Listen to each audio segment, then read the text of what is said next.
Hello, Gabrielle. Thank you so much for joining me on The Same Drugs. Oh, my pleasure. I've known about you for a while, and it's an honor to be on your show.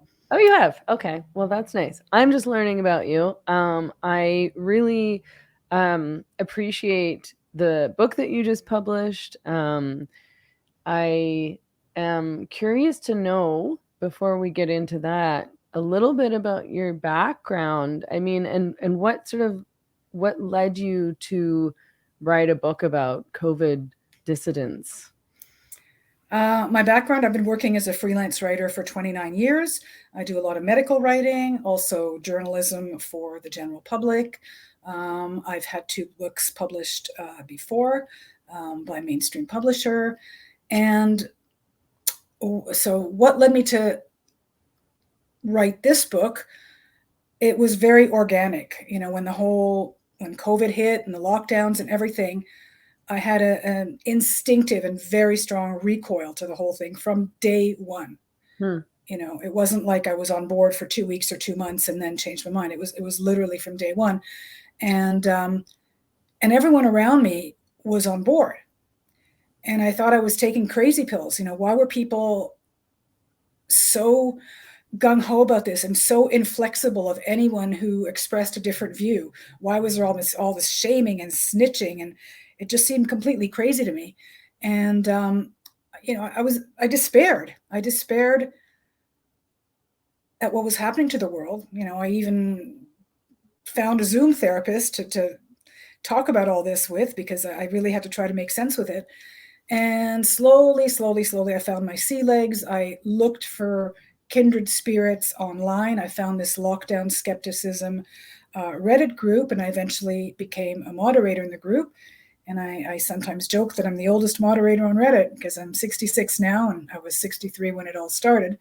So I'm not exactly in the demographic that you would think would be so opposed to all this, right? An older woman, supposed to be more cautious, more compliant. Right. But no, none of this made sense or seemed right to me, just from a point of view from the deeper perspective of how do we manage a pandemic. It all seemed very fear-based, very extreme, and very based on groupthink as well. I mean, I was on board with the lockdowns early on, and it's because I just believed the 2 weeks to flatten the curve narrative. And I just thought, like, and I wrote articles being like, stop whining, everybody, early on, right? And I feel bad about it. But I mean, I did figure out that I was wrong in a reasonably quick amount of time, and then was like, sorry, I was wrong. Anyway, this is all bad. Well, that's great. But like, yeah, I mean, I didn't understand what was happening early on. And I'm interested in those who did, because there are people, and these are people that I learned from, and once I had conversations with and interviewed people who were seeing the lockdowns in a very different way and were really concerned about what was going on, I caught on pretty quick. So I'm grateful to those people, but I'm interested in why some people right away knew that the response to COVID was wrong, dangerous, harmful, etc., and why a lot of us didn't realize right away. Like, what is it that's about, is there something about you that led you to have that reaction? I think so, and it's not anything having to do with conspiracy. I was never really oriented that way, and I'm still not. I'm not inclined to believe in pandemic or anything of that nature. I don't believe that the whole thing was orchestrated. I mean, there were certainly some malfeasance that occurred along the way, but I just don't believe that there was this cabal of, mustachioed people orchestrating the whole thing. Never did. It just seemed like a very shallow way to manage a pandemic, that it was only focused on one aspect, which was controlling the virus. From the beginning, I said, well, why are we all saying follow the science? Where are the economists? Where are the mental health experts? Where are the philosophers? Where are the historians? This whole thing of just being focused on the virus, that's not what managing a pandemic is. It's how to get the human family through a crisis while preserving not just life, not just metabolic life, what I call, but preserving what makes life worth living, preserving human connection. And I just saw how everyone was willing to just completely throw that aside. And it was just this very, it didn't really seem human. It seemed anti-human. All this stay home, save lives, stay home. I tried to convince myself. I even put a stay home, save lives banner under my Facebook page for a few hours, but it felt so wrong. I just took it down after a few hours. So that was my main objection, was that this is not just a scientific issue. And that's why in my book, I feature not just scientists, but I feature musicians and novelists and, a comedian and a priest, because all these people have very important things to say about a pandemic too. Yeah. I mean, it was really anti-human, and it seemed like an approach that it's almost like everybody forgot what human beings are and how human beings work and just how the world works and life and death work in general. Exactly. And there was also, this is a controversial subject, but there was this, I saw the Overton window shift. It was like everyone was saying, a 95-year-old dying with 3 comorbidities is as much of a tragedy as a 5-year-old dying. And, people didn't used to talk that way. And that seemed really strange to me. It was as though people were not acknowledging the life cycle. It's not that we want people to die, but to me, there's a big difference, a profound difference between a 95-year-old who's very frail and not long for the world coming to the end of their life and a 5-year-old being cut short. And before COVID, everyone knew this and everyone talked about it. And somehow it became taboo to talk about. And I found that very unsettling because I'm very much a children first kind of person. I believe, I'm 66. I hope to live another 40 years. I'm in very good health. But if it's between me and a younger person, I'll put the younger person first, just because I've had more years of fun. So again, this is not to say that I devalue old people or I devalue myself. It's just I felt that the young generation was just summarily discarded. It was all about saving grandma, but even grandma didn't want to be saved in this way. So many grandmas, said that, when they get to a certain stage of their life, they want to be with loved ones. They don't care if they live 2 more months in a home isolated from everyone. So as you were saying, it just betrayed this complete lack of understanding of what life is about. And one of the philosophers that I feature in the book, Giorgio Agamben, who really came out during COVID speaking against this stuff, he talks about bare life versus meaningful life.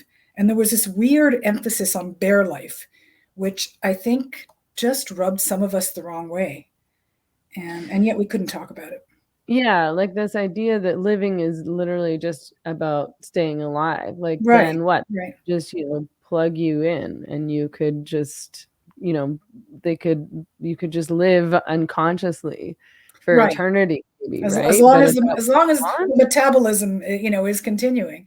Yeah. And we see that actually a lot in modern medicine. I've read some books about modern medicine and about what the authors call our death phobic society, which I find interesting, that we've just become attached to this paradigm of keeping people alive as long as possible, even if they, can't move or, can't think or express themselves. It's just this idea of keeping the body alive. And again, to me, that's very strange. It's just we've stepped away from an understanding of what I keep calling the life cycle. Well, and it's not what, the things that give life meaning are things that were all banned during COVID, during the COVID lockdowns, right?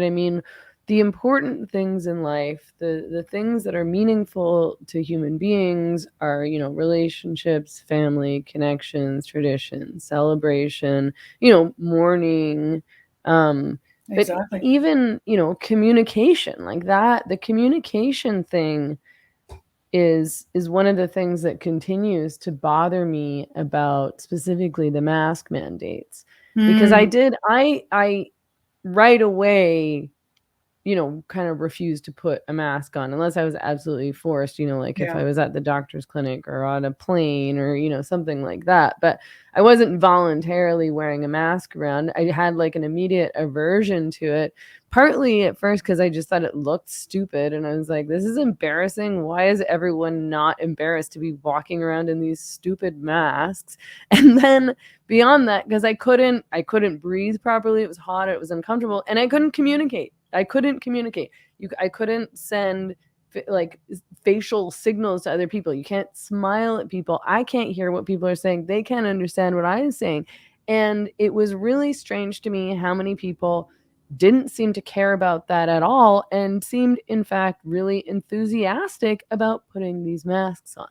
Yeah, I had the same feeling, and again, I felt like I was taking crazy pills. I thought, why are most people not, why don't they sense this, what I'm sensing, and this forced me to go find my tribe, and I had to look far and wide, but I found them. They're all over the place, all over the world.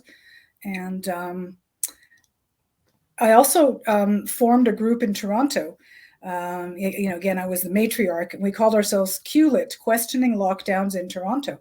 And this was really out of a need, because the people in my life were not, didn't feel what I was feeling, including my husband. I mean, he's more conservative in that way. And he was like, well, if the government thinks this is what we should do, well, maybe we should do it. And he was very tolerant. He never shamed me, but he didn't really resonate with what I was going through. So I literally, put together starting from online sources, this group in Toronto, Questioning Lockdowns in Toronto. And we started to meet up, and we had a WhatsApp chat that never stopped. And we literally had from 500 to 1,000 messages per day. Like, that's how much we had the need to communicate with kindred spirits. And it's still going. It's much, much less active now, of course. But and I also got in touch with big people gradually. Being a moderator of this lockdown skepticism subreddit, I got in touch with big people in the skepticism movement, like Jay Bhattacharya and Vinay Prasad, Martin Kulldorff, Matthias Desmet. And I got to speak with them personally in Zoom calls. And that's when sort of the idea of the book started to form. Like, what if I collect all this wisdom in one place? And again, it wasn't just, it's not really a science book. It's a social philosophy book. That's how Amazon categorizes it. And, and that's how the idea was born. And then when I pitched the idea to the Brownstone Institute, which is one of the outlets that I write essays for, they went for it. And then the book, that's how it came into being. If you don't mind, I'll show a little picture here. Yes, please do. I just realized that the book is out, sitting on the table out there. Yeah, it's out. Blindsight is 2020. Yeah, so it's it can be, can be obtained on Amazon and Lulu, and there's an audiobook version now. My publisher put one out, and Spanish speakers. There's a Spanish company approached me and put out a Spanish version, so that was kind of cool. Excellent. So, I mean, what do you think? I think in the chapter that you wrote about, you were featuring Dr. Z-Dog. Oh, yes. And he talked about sort of a personality that would go along, that went along with the mandates and the lockdowns and the government narratives, and a personality that would be inherently kind of averse to that, who would push back, who would be sort of rebellious. I mean, I want to talk more about the people who went along, because those people all kind of baffle me still. I understand the desire for safety and control, but, at a certain point, things really weren't making sense.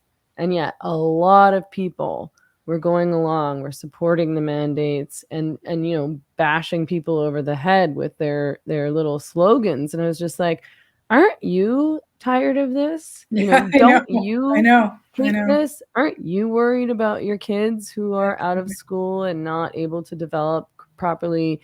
And aren't you seeing that, this doesn't really make sense, and that we know that the vaccines aren't stopping the spread, so these narratives are no longer Right. they don't fit. It doesn't, it just doesn't make sense. So what of those people? Well, Z-Dog, Zubin Damania, he's like a big medical influencer on medical social media.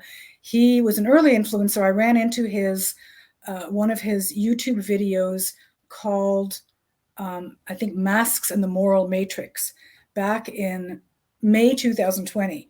And he talked about moral foundations theory, which I subsequently read a lot about, and I completely agree with it. He talked about how we all have a different moral palette, or that's the theory. It's Jonathan Haidt, who co-wrote The Coddling of the American Mind, a well-known book.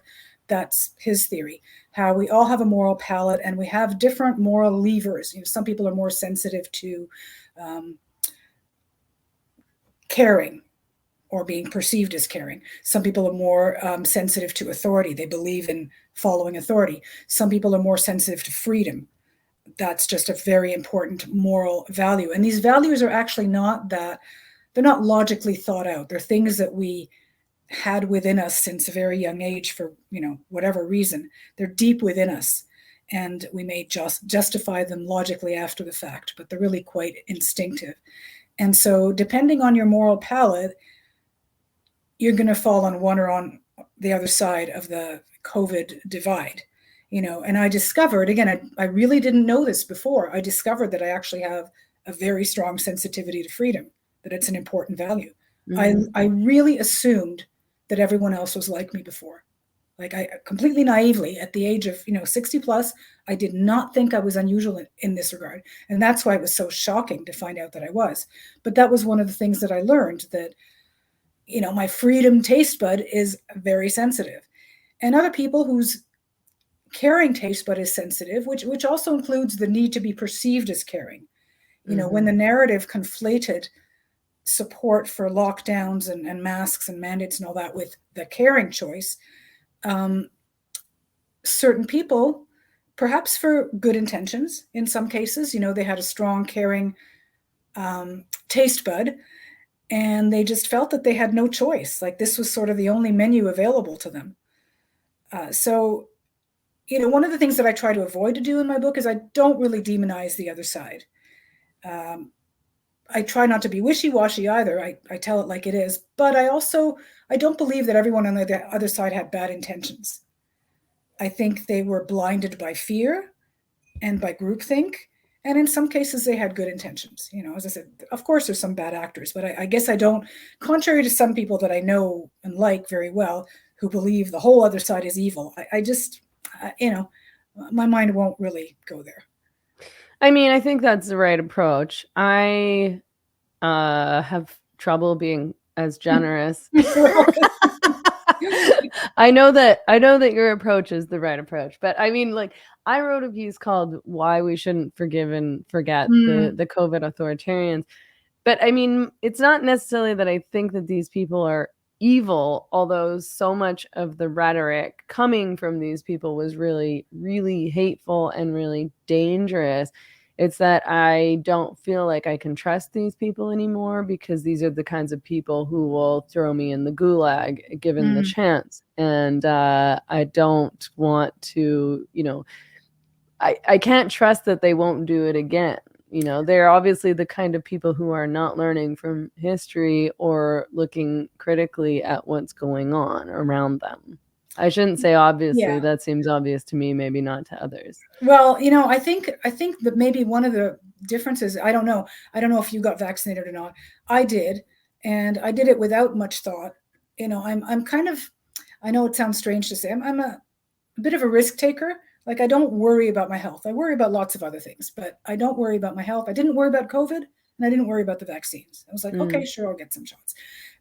I came to be very much opposed to the vaccines mandates over time. And I also came to see that the vaccines were, had been overpromised and underdelivered. But I took the vaccines myself, so I think I didn't experience what some of the people who did not take the vax experienced in terms of, vitriol and demonization. So perhaps it was easier for me in that sense. Mm-hmm. Yeah, I mean, I think one thing that I have learned about all of this is that there are people who are afraid of freedom. So true. And I think like you, I'm a risk taker. Freedom is something that is, one of the, if not the most important things to me, which I like you, I really learned that throughout the COVID thing, and also in general through experiences with my free speech, for example, being suppressed. I Yes. learned like the importance of right, and the importance of things like free speech and freedom of expression, and the importance now of like the right to protest and freedom of movement and things like that. I Yeah, but I think, I mean, it's tough to live on Earth with people who are so very different from you, especially when the policies and laws are having a really negative impact No, on it's true. life. I mean, I told you, like at the beginning, I was so despairing that I thought I sought a Zoom therapist to Yeah. hash all this out, and I discuss it in the book as well. Like we talked philosophy more than psychology. We talked like trolley problem, deontology versus consequentialism, and because I could not understand again this weird focus on just bare life, and Mm-hmm. divorced from why are we here, what makes life meaningful. And Yeah. I could see if it had gone on for 2 weeks, but as you say, it did not. And at certain points, certainly here in Canada, in Ontario, it just seemed like there was no end, no exit ramp, and no one minded. And I thought, what's this all about? What are we doing this for? This is not how you manage a pandemic. And in fact, pre-COVID, it wasn't. All the pandemic guidance documents, which I read and reference, talked about how you have to try to maintain normalcy, and maintain human connection as much as possible. And all that was just tossed aside. So that's why I do see it as a kind of mass psychosis, what Matthias Desmond calls mass formation. There have been so many instances of that in history, with the Salem witch trials, and the, more recently, the satanic abuse period, repressed memories and things like that. I'm sure in some cases they were true, but these things build up a momentum. And now that we have social media, groupthink just spreads like wildfire. And so I think this was the first global instance where we saw how this rapid spread, not of a virus, but of groupthink, could affect the whole world and basically make everyone go mad. Mm-hmm. And you wrote about that whole pot banging exercise that we went through, the banging and the clapping for the nurses. And what time did that happen every night? At like 6 It's or Thursday 7 evening p.m. in Toronto. Yeah. Okay. I mean, again, that was something I refused to participate in. But I didn't really I didn't really understand why I Right. refused to participate until I was reading your book and was like, okay, this inherently, like, I'm not going to go along, the aversion to groupthink, the aversion to doing things that don't really make sense to me. And also, again, similarly to the mask thing, it gave me like a cringy feeling of embarrassment. Yeah, exactly. But what was your opposition to the pot banging? Because it sounds like a nice thing, but then I there's know people like us who are like, no, I'm not doing this. Exactly. And in fact, I talk about that in the chapter on Laura Dodsworth. She's a British journalist, and she wrote one of the first books, like critical books about the pandemic, called A State of Fear. And she mentions the exact same thing, that she said, okay, at this point, the reader's going to stop liking me maybe, because I'm going to confess that I just never could get into the pot banging, because it happened in the UK as well. And for similar reasons, there's something cringy about it. And I think it's because you're basically outsourcing your thinking when you do that. It's like, okay, I'm going to become just this cog in the wheel. And as I say, people who bang pots together don't question policies together. You just become swept in the tide. And I think there's some of us who are just inherently, just something in us resists being swept in a tide like that. I have discovered over the years that it's something in me. There's something very uncomfortable about being just swept up in a group movement and losing your distance and perspective and capacity to critically think. Yeah, when I think about it, I think I've always been like that. I've never been a follower, follow the group, go along, join the mob person. Thank God, because mobs are really dangerous. Yeah. But it's difficult. It's not that difficult when everything's going well in life and there's no particular political upheaval. But when something like this happens, that's when you realize, wow, I think I really believe COVID revealed to people who they were, for better or worse. It certainly did to me. And it was, again, a shock to think at my age that I still had so much to learn about myself. And I know that you're, you've talked and written a lot about having a critical perspective on gender ideology. And I have seen, a great overlap. The people that I know who have been critical of the COVID policies, almost to a person, are also critical of gender ideology. And I find that very interesting, and I have some ideas about why there might be this overlap, but it's really striking. And again, these are good people. They don't want to do harm to any people who call themselves trans. They are respectful, they are good people, but they question the ideology and where it's all going. Yeah. And it makes me think actually that there's sort of two different streams of opposition to the gender identity ideology thing, because there are, like you said, a lot of people, the people that I was interviewing and learning from and reading, who were opposed to the lockdowns and to the mandates and calling this out as authoritarian and irrational, and even harmful, which we've learned that these lockdowns did throughout the world. Those people are all people, I think, maybe I'm forgetting some people here and there, but I at least mostly were opposed to gender identity ideology, questioning of whether or not, this idea of like giving puberty blockers to kids was actually in their best interest.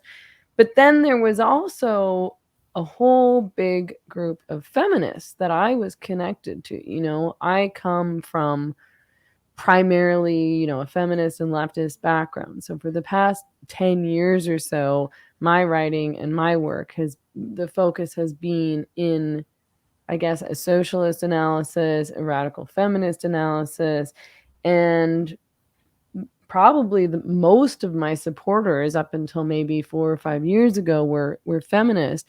And when I started speaking out against the COVID narrative and the lockdown and the response and the mandates and advocating, free speech and opposing the censorship that was happening around those who were speaking out against the COVID narratives, I was really seriously attacked by a lot of those same feminists who were opposed to gender identity ideology and who were advocating for their own free speech around gender identity ideology. And, I lost a lot of supporters. I lost a lot of subscribers. I lost a lot of donors when by supporting the trucker convoy. That must have been a big disappointment, because you'd expect that people who are committed to free speech in one area would support it in another area. You would, but it wasn't the case with this. Do you have any idea why? The only thing that occurs to me is this narrative, supporting the COVID narrative, became so conflated with the left that it almost seemed like people just felt hamstrung. If you consider yourself on the progressive left, you simply cannot oppose it. Yeah, and that is, as it turns out, a big problem with a lot of these kinds of feminists, is that they're very, very attached to and dedicated to the left and to their identities as leftists, and they're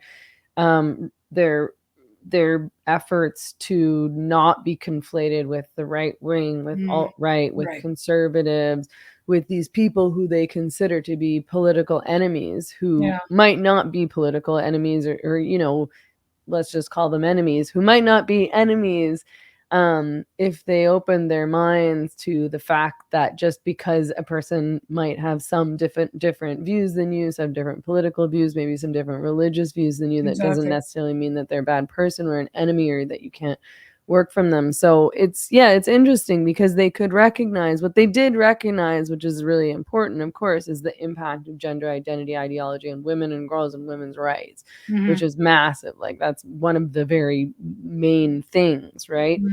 But and the other, of course, is on children. I mean, that's the part that amazes me, you know, because I've written about it and studied it, and I know some of the studies, and this idea that you just rush children into this path and pretend that it's reversible and all that, when it, you know, it clearly isn't. So this idea that you socially transition children when they might just, and chances are will just grow out of it just fine on their own. Yeah. It seems so barbaric, and you're setting them on a path of being a medical patient for life, and of having compromised sexual function and fertility, which is not important to everyone, but to a lot of people. And it just seems so utterly barbaric. And it's, when you really think about it, it amazes me that society is not only tolerant of it, but is so gung-ho about it now. I mean, obviously not everyone. You and I know a lot of people who are critical of it. And in fact, I'm reading a book right now, which I highly recommend. I don't know if you've read it, by Helen Joyce. I have, called Trends. I've interviewed her. Yeah, I've read it. It's a very good book. Yeah, great interview of her with Peter Boghossian, and yeah, she's very bright. Yeah. And again, it's this whole refusal to look at the cultural, social contagion aspect. And I think that's one thing in common with the COVID narrative, is that to some of us, it seems clear that there was a lot of social contagion going on. But the people who were caught up in it just didn't see it. It was just, no, this is what the scientists are saying we should do, so we must do it. And I think it's the same thing with the, you know, gender ideology, that they don't have that distance to see that. Again, I don't doubt that a lot of trans people are sincere. They sincerely believe that they are whatever, the opposite gender. You know, I really don't doubt their sincerity, but there's a whole cultural overlay and a whole social overlay. People don't exist in a vacuum. You know, people make choices and have thoughts in the context of a culture, and that's just being completely ignored by the progressive left, that is saying, you know, this is innate, this is how people are, and this is what we must do. Right. You used a term earlier, mass formation. Mass formation. That's Matthias Desmet's term. Yeah. Can you explain what that term means? Well, Matthias Desmet is a psychology professor and psychologist in Belgium, and he's sort of the featured in the third chapter of my book. And his whole theory about what happened with COVID was what he called mass formation, and what others later came to call mass formation psychosis, and he talks about the conditions that need to be present in society for this to take hold. People have to have a sense of alienation, not really feel connected to a community, what he calls atomization. So he talks about all the problems in our current fast-paced, kind of alienated and alienating culture that made people very vulnerable to this. Really, it's kind of a modern term for mob psychology. It's a form of mob psychology. And he makes an interesting differentiation between that kind of group psychology and true altruism, caring for others. Because he says when people are congealed in this kind of group, they're not really caring or looking out for the other. They're all just relating to this abstract collective, you know, the authority, what people are telling them to do. They're not actually relating to each other. And I think it's an important distinction. You know, people think, oh, collectivism means you care about others. You know, you're operating as a group. But when you're sort of an automatic pilot, which is what happened over the past 3 years, you're not actually looking out for your neighbor. Yeah, it's sort of, I mean, that's what you tell yourself. Yeah. I think. And you mentioned earlier, which I think is an important and interesting thing to think about too, which is that a lot of people really like to think about themselves as good people, which I think actually is one of the primary drivers around support for gender identity ideology and legislation as well, because people believe and are told and are telling themselves, I support trans people, I support trans Yeah, kids, and therefore we have to go through all, like, we have to the whole support all menu. of these Yeah, measures. Yeah. yeah, yeah. I And this completely whole agree. ideology. Yeah. I completely agree. It's there's sort of, you know, the activists and, you know, in these movements are co-opting people's goodness and sort of backing them into a corner, saying, well, if you are a good person, you must support this. If you do not support this, you are a bad person. And most people don't have the fortitude to withstand being told by certain other people online or whatever that they're bad people. And, you know, it's normal. I mean, I have pretty thin skin myself. I had to thicken it up in a hurry. But, you know, historically, I don't have thick skin. But I mean, the abuse that I received online for just, you know, politely, really politely daring to voice some objections to this. I mean, I was called, you know, a sociopath, a mouth breathing Trump tard, you know, the village idiot. You know, I don't like Trump at all, you know, and just nobody had ever called me these things for the first 63 years in my life. And suddenly these strangers online are calling me that. Like, what's going on? That also was a tip off that people were not behaving rationally. You could not talk rationally about this. And I think that's why I think I was very driven to write about it. I didn't just write the book. I wrote about, I don't know, 32 essays that have been published in various outlets about various aspects of the response, because I think it's so important to document this so it doesn't happen again in the same way the next time around, because there's going to be next time. I think so too. And I think, you know, that's part of my argument with regards to the not forgiving and forgetting, because what I mean is not necessarily hold a grudge forever. I mean, if you want to hold a grudge, but like, it's not that, you know, it's not, oh, never speak to your sister again or your friend who got it wrong, but it's that don't forget, because we have to remember for next time to Absolutely. do our best to make sure that something like this doesn't happen again. And you're right, that's why it's so important to document all of this as you've done. I mean, it's all a drop of water. We all put our drops of water in, but we hope that it adds up to something. I do think it's important. I know we all sort of want to put it behind us now, and at the same time, I do think it's important that we keep talking about it and writing about it. Not all the time, of course, but we do need to, just to make sure it doesn't happen again in the same way. And hopefully, I'm a little bit hopeful. I don't know. I'm not entirely hopeful, but I'm hopeful that we've learned something, and that the next time, you know, a similar kind of pandemic comes along, people won't lose their heads quite as much. I'd like to think that, you know, I don't know. Or that we'll think about the harms and the risks in terms of more than just getting sick. Oh, totally. You know, totally. you write about that in your book, of course, also, Yes. which is that, you know, like that we forgot about every single other harm and harmful impact. For example, you know, like leaving people to die alone. There was one story that I was just shocked by. I'm just gonna look at this from the book and read the paragraph, but it was that there was a kid who was isolated. This idea that, like, you know, if any kid was exposed to somebody that got COVID, not even like tested positive for COVID, Yeah, no, but that yes. they're exposed and you're supposed to isolate. Parents were directed to isolate their kids alone, away from the entire family, not just from like school friends outside, in their room by themselves for 2 weeks. And then there was a kid who was locked in, or like isolated in a shed and got hypothermia. Like, and I think a mother also took her exposed kid to the hospital in the trunk of a car. I mean, what mother would do that, you know?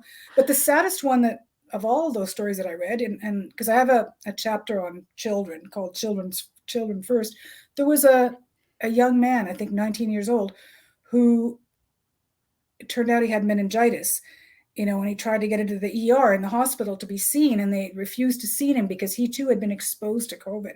He ended up dying. you know. And to me, that's just so unbelievably tragic that we let a young man die because of this twisted, you know, fear of a disease that, yes, of course, it posed a risk to some people, but the response and the reaction was so disproportionate. Why do you think that it is that people are so resistant to changing their minds? I mean, once we had really concrete information that, you know, the vaccine mandates didn't make sense, for example, that kids weren't really at risk in terms of, you know, serious symptoms or death in terms of COVID. Why did people continue to cling so tightly to the previous narrative? That's a good question. I don't know if there's a single answer. I mean, part of it may lie in, again, their particular moral configuration. They just think, I'm a good people and good people had to do this, and this is what we had to do. And there's a bit of revisionism. I mean, there's a bit of people saying, well, we didn't know at the time. We didn't know, and this was the best we could do, or this was the lesser of evils. Yeah. But I think, we actually knew quite early. I mean, this is one of the reasons I wasn't that scared. There was the data from the Diamond Princess ship, cruise ship, fairly early on, like very early on, by March 2020. And I remember looking at that and thinking, these are all older people who are on this cruise ship, and probably not all in that great shape. I mean, if I know Yeah. anything about the kinds of people who go on cruises. Right. And yet they did quite well, I mean, maybe 1% of them, like, they all got the disease, and of the ones, almost all of them got it, or I can't remember what proportion, but of the ones who got it, maybe 1% died. So I thought, this is not sort of the apocalypse. And again, as it became so apparent, the stratification of risk, the people who were most at risk and the people who were least at risk, there was, orders of magnitude difference. So it didn't seem fair to treat everyone as though they were at maximal risk. And again, I came back to the young people. Like, my two kids were in university at the time. They're a year and a half apart, but they were both graduating the same year in 2020. And I was really preoccupied for them. Like, they were living on their own, each of them in apartments. My son was living in a basement apartment in Kensington Market with literally 2 inches above his head. Those apartments have no windows. I had a tiny window, but with no light. And, I thought, when young people are stuck on their own without socialization in these extremely depressing environments, that's really not healthy, Yeah.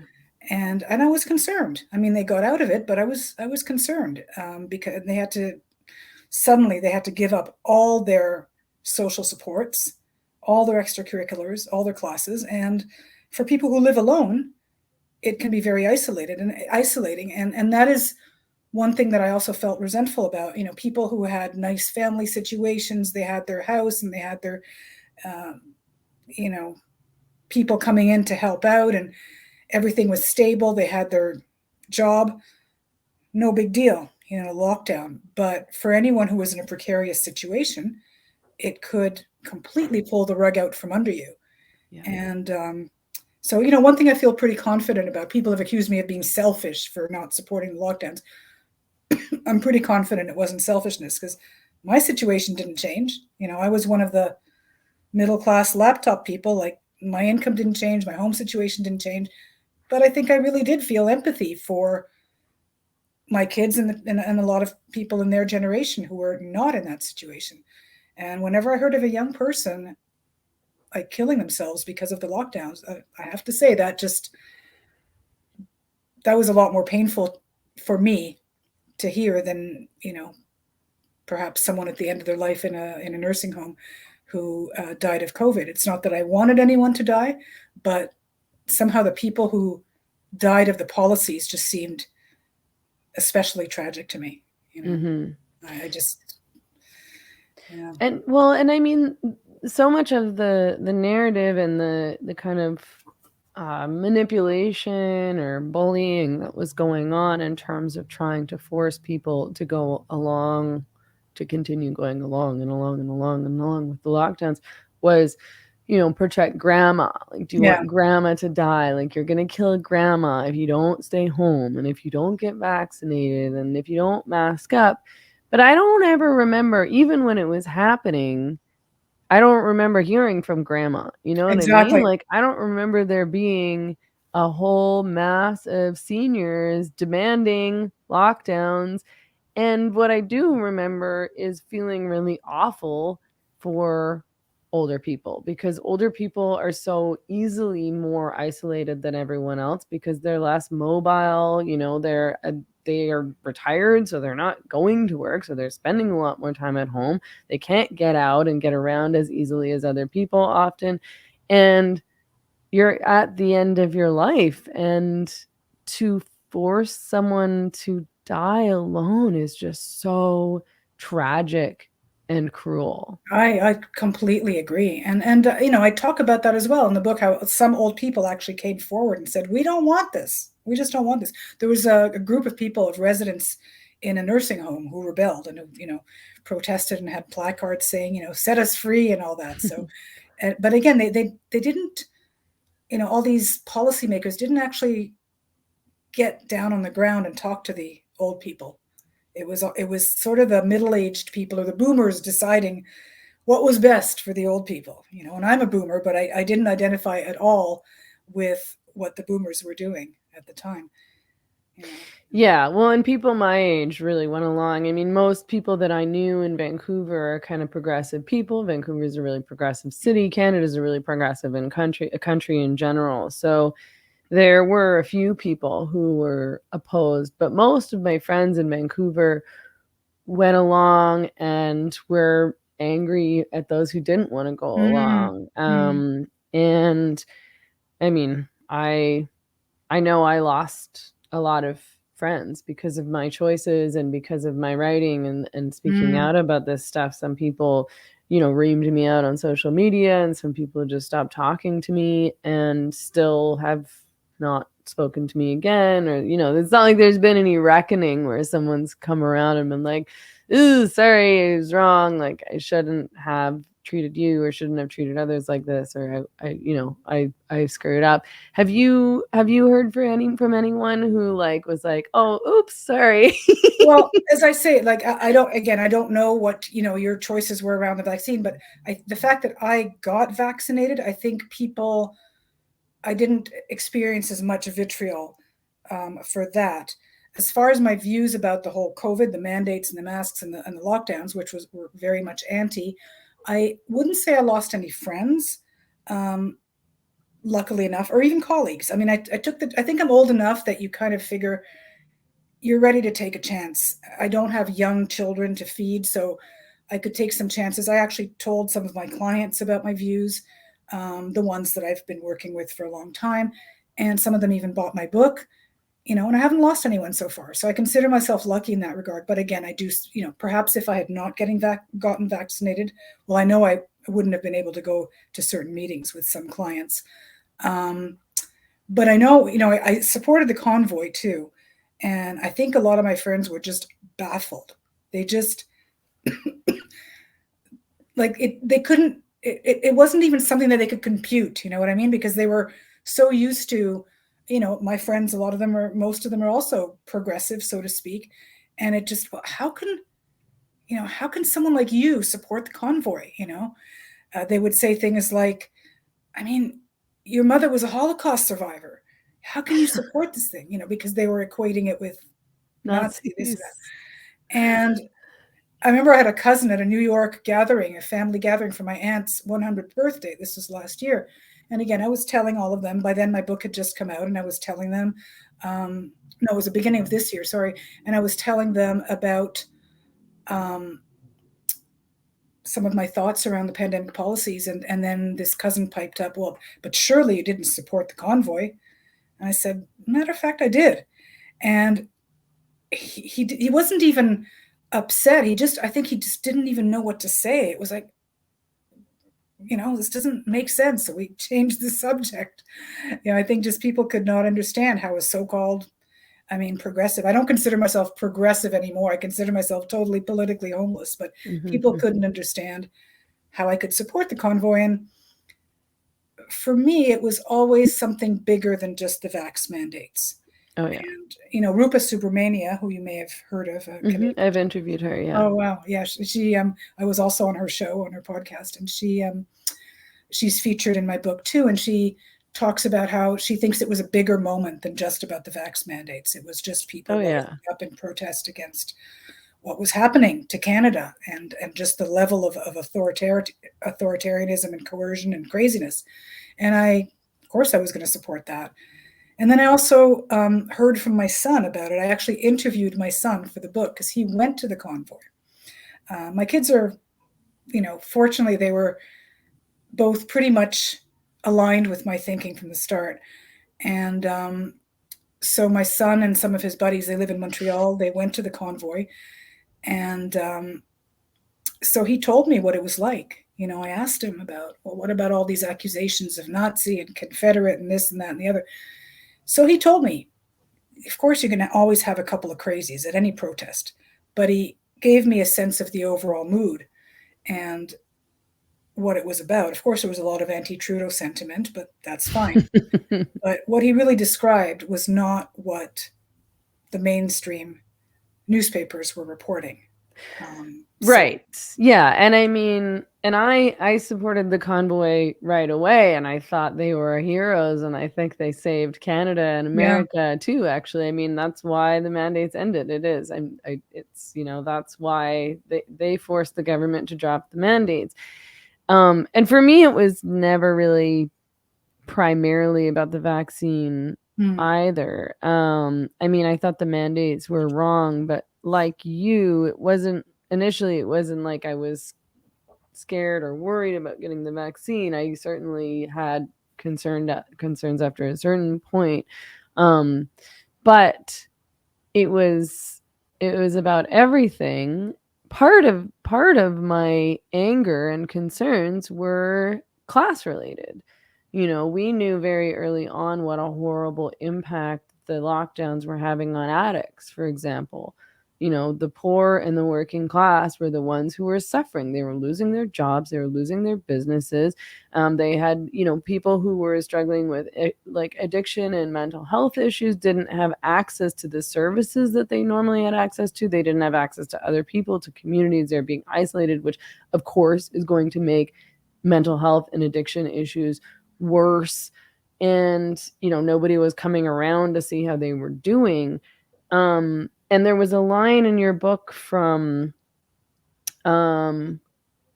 Gupta who called it an unpoetic response, and also talked about it as an unbearable feudal aspect. So it really reinforced, you know, we don't have this class system in Canada like they do in India, for example, and even in places like Mexico, right? Like class is very visible in Mexico. If you go to Mexico City and you go to the rich areas, people look very different, you know, like I'm generalizing, but in general, like the elites, the upper class, the people with money are light skinned and they look more European. And the people who are poor are darker skinned. And there's still a lot of racism in Mexico around that difference. But, you know, really what it is so much about class. But in any case, you know, class, these class oppression is a lot more visible, and class and discrimination and the differences between the rich and poor are a lot more visible in places that aren't Canada, I would say. But what this did is it really reinforced what the elites have, what the upper class has, even what the middle class has versus what the working class and the poor are dealing with. And the COVID response made all of that exponentially worse. And the middle and upper class, who claim to be progressives, who often claim to be leftists, who claim to be the ones who are caring about, oh, well, this is going to hurt the people of color the most. This is going to hurt the poor most. And it's like, what you're doing is you're punishing and hurting the people that you claim to care about, because you don't actually care about these people. You don't actually know any of these people. You have no idea what their lives are like because you're not working class, and you don't spend time with working class or poor people because you're an elitist snob. Yeah, no, it's really true. And you know, the Zoom therapist that I consulted during this, I think I saw him for about like a year and a half or so, in the 2020 and 21. He said something interesting about the progressive left. He said that the left used to be really concerned about the class struggle, you know, the working class and lifting them up. And he said where he thinks they really lost the plot is they abandoned that concern and replaced it with the struggle for identity. And, you know, that once that happened, all these intersectional identities, you know, and all these oppressed groups, that's when they lost the plot, you know, and that really made a lot of sense to me. And yeah, it was so disturbing to see these pictures, let's say, of people dining in restaurants or going to a party unmasked, and then all the servers were masked. I mean, that was just such a blatant illustration of the class like difference. AOC getting primped and taken care of by these masked, you know, not literal servants, but it's sort of reminiscent of that for sure. You know, the political class, the media class, the elites. Yeah. I don't know if you know a guy called Mark Changizi. He's one of the people that I feature in the book, and he's a cognitive scientist. He's written some books himself. Also, you know, virulently opposed to this mask forever culture. And, you know, in a video, he talks about that. He said, you know, I hope it's okay if I swear. He said, they wanted us to hide our fucking faces. Oh, I did read that chapter. I'm sorry. I just had forgotten his name. Oh, but yeah, of course. like, they wanted us to, you know, when you really think about it, again, this is how these people wanted humanity to progress going forward, just with hidden faces. You know, it's all starting to seem like a dream, isn't it? You know, now because this year things really have normalized quite a bit, I find. I don't know what your experience is, but yeah, I mean, I think so. But I mean, I of course ran away to Mexico during the lockdowns because I wanted to live free. Yeah, I left. So that was in 2020. Oh, that's amazing. Yeah, so I'd had enough, and I was really concerned about the direction Canada was heading. So I left for Mexico, and then I just didn't go back because things were indeed getting worse. So I just stayed, and so I still live here now. So you know, I didn't. Yeah, I mean, I didn't want to participate, and I was worried about getting trapped in Canada, and I was worried about my speech and my ability to work. I was honestly worried about getting like arrested or something. Right. Wow, that's great that you actually moved. Well, you know what I did in 2020? I had to get away, but I only got away for a week. You know, there was that summer in 2020 where there was a bit of a reprieve, and the European Union was allowing certain countries, you know, the good countries that had below a certain level of COVID, were allowing them to go in. So I took advantage of that period of time, and I just went away for a week. 3.5 days in Amsterdam and 3.5 days in Stockholm. I really had to go see Sweden. I really wanted to see what it was like, and just to get away. So I just went on my own, and I hopped on a plane, and it was great. Amsterdam at that point was also quite freewheeling about the whole thing, much more relaxed. And there was a lot of tourists, of course, no Americans, because America was a bad country. They weren't allowed to go to Europe at the time. And then going to Stockholm, that was magical. I also happened to hit the best weather. And, you know, I almost forgot the pandemic. Yeah. It was just so sane and so relaxed. And again, Stockholm's a beautiful city, especially in that resplendent weather. And, you know, that was very special. Yeah. Just that need to get away. And then when I came back, I had to quarantine for 14 days, but it was worth it. It was worth it. Yeah. I mean, what was in part great about being here, besides the fact that nobody was, you know, we were not locked down, we were not masking up, there was no fanaticism around the vaccine. But I thought Mexico became more fanatic, didn't it? I mean, it really depended on where you were in Mexico. So I think things may have been different in Mexico City, in Puerto Vallarta, you know, some other places. But where I was, and when I got here, we were not doing anything and everything was fine. And I just wanted to, tell all my friends in Vancouver and other places, like, you don't have to do this. Like, this is not, you're not saving anyone's life. Like, we have to go on with life. When I got here, pretty much everyone that I knew had already had COVID. So people just were not worried about it for the most part. And a lot of people had done what I had done, which was to run away from what they saw as authoritarianism and something really quite dangerous and scary. So a lot of people that I knew here and who are my friends here had left Canada and America for similar reasons. That's amazing. That's great. I think it's wonderful that you actually, you didn't just go away for a little while. You actually pulled up your roots and started a new life. Yeah, I just kind of abandoned everything, and I'm really glad that I did. Yeah. And then, so I have been back to visit, I went back to visit BC, to Vancouver, to the island about a month or so ago. And yeah, I mean, in a lot of ways, things have gone back to normal, which is great. But, you still see a lot of people around masks, like at the cafe. I'm still like, sorry. Like, really? This is my trying to get through to them that I can't understand what they're talking about. Yeah, right. Because it's so frustrating. Like, you order a coffee and they ask you a question and it's like this muffled, I'm like, I don't know what you're saying. Why are you still doing this?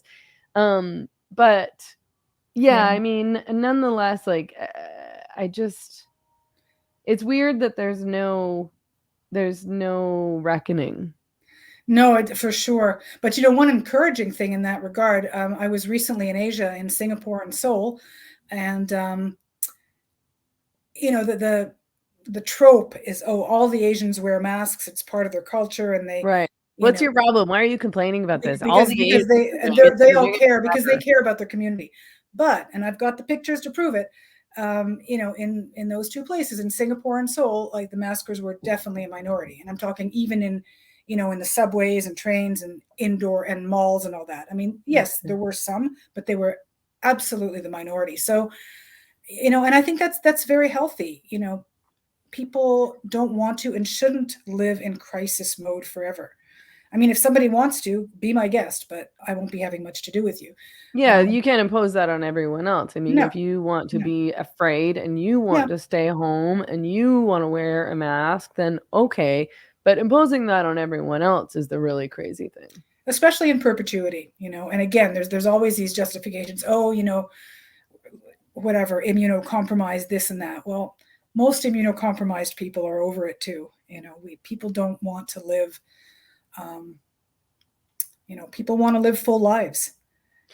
And I talk about that as well in the book, this idea of pandemic fatigue. It's a well-documented scientific phenomenon that most pandemics end not when the science changes or when the virus reaches a certain level. It ends when the people decide that they will no longer live in pandemic mode. So they talk about the medical end and the social end of a pandemic, and the social end often comes first. And that's fine. That's healthy, and we're not meant to live in pandemic mode for the rest of our lives. And most of us are not willing. And so it's nice for me to see that after 3 years of craziness, just about everyone, except for, a certain faction on Twitter, but just about everyone really, there's a healthy pull toward normalcy. So I consider that, it's nice to see after all that craziness. And that gives me a little bit of hope, I mean, one of the things among the many things that we as a society seem to forget about is something that I don't think I had heard this term before, the hygiene hypothesis. Yes, the hygiene hypothesis. Can you explain that? It's a hypothesis that I think has a lot of evidence that if you don't expose people to enough pathogens, if you hyper-sanitize their environment, their immune system will not develop properly. So they've done a lot of studies, for instance, of children born and raised in farms, children raised with a lot of animals. Animals are protective, apparently, because animals bring in a lot of dirt from outside. Children raised with dogs, apparently have less, asthma and certain allergies than children raised without, children raised on farms and so forth. So, there's still a lot of work being done on that, and I don't think it's definitively established, but there's a lot of evidence supporting this idea that, yes, if you sanitize environments too much, you are not doing the immune system a favor.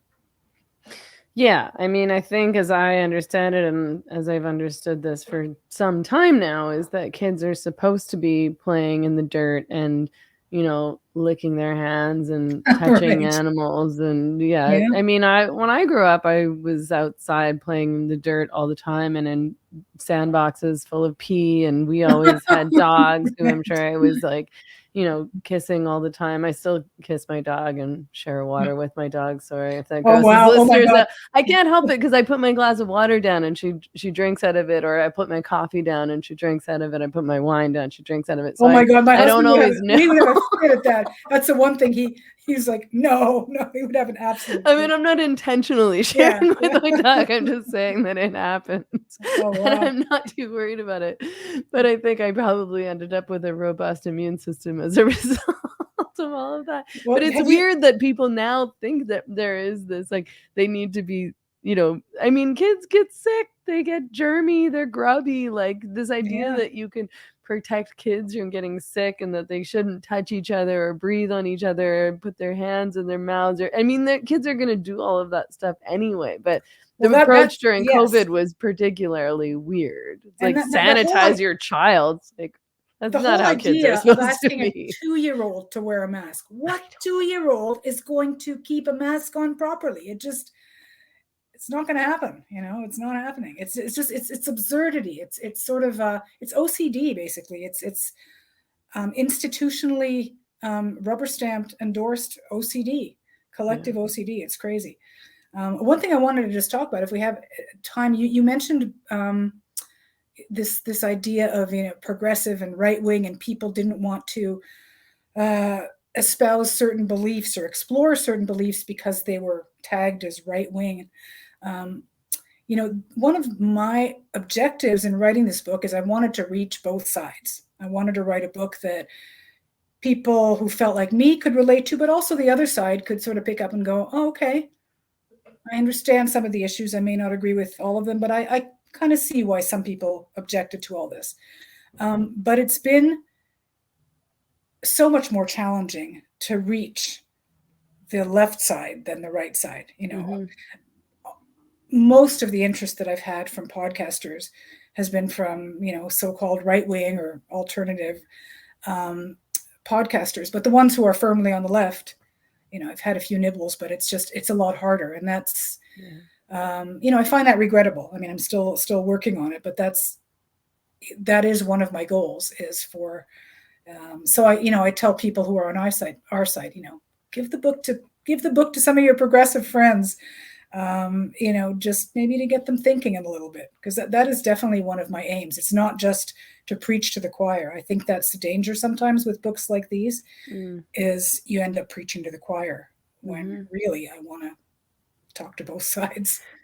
Yeah, and I mean, it's really hard, and I think that's important. You must run into that too. You said that. Yeah, I mean, it's hard because people don't want to listen and they don't want to have the conversation, and they find ways to avoid having the conversation. And in the case of COVID, people had, I, and I'm sure you and everyone else who opposed the mandates in various ways, or who supported the convoy, or simply advocated for more rational approaches, is labeled a conspiracy theorist or an anti-vaxxer. And those are really powerful labels in our culture. And I mean, I'm not an anti-vaxxer. I've never been an anti-vaxxer. I wasn't even anti this vax, but like, early on, I sort of, I think I can actually say what I think on YouTube, but, how do we reach those people? Do you have any ideas or experiences? Well, as I'm telling you, I'm still working on it. And by those people, I mean the people who are people on the other side, labeling us anti-vaxxers, conspiracy theorists, stupid, fascist, Exactly. selfish. I don't know. I don't have the answer yet. I mean, I've been able to reach these people individually, as I told you, some of my clients, my friends, and people who have different views have bought the book and have been fine with it. But just to sort of reach the the large mainstream news outlets that are progressive, like the Toronto Star, they wouldn't touch a book like this, review it. So that's where I think the challenge lies. Is, again, there's such polarization that certain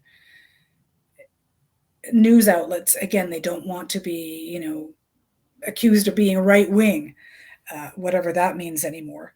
So I think that's where the challenge lies, and I don't have the answers. I'm still working on it. I don't know if you do, but it's not easy. No, it's not easy. But one thing that's been interesting also for me is because of all the podcasters who have shown interest in interviewing me, they've been so diverse, although almost none of them progressive. I've had to open my mind also and just talk to different people. Like I've talked to some very religious people.